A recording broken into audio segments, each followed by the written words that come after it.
এখনকার দিনে ওইসব বিয়ে ফিয়ে আর কেউ করতে চাইছে না।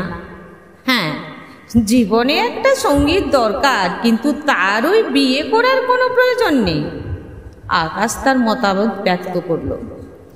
বেশ, একটা চুক্তি হয়ে যাক, যে কদিন আমাদের ভালো লাগবে সে কদিন আমরা দুজনে একসাথে থাকব, তারপর ভালো না লাগলে যে যার পথ দেখব।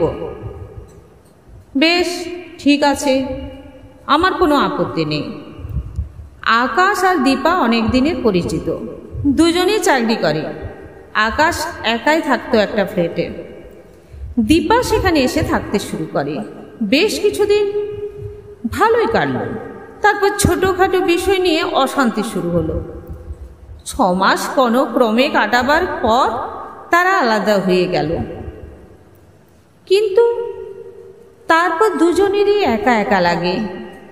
একদিন আকাশ দীপাকে ডেকে বলে, আচ্ছা, আমাদের মধ্যে একটা প্রেমের চুক্তি হয়েছিল, সেটাকে বিয়ের চুক্তিতে পরিণত করলে হয় না? আসলে তোর সাথে থাকাটা কেমন যেন একটা অভ্যেস হয়ে গেছে।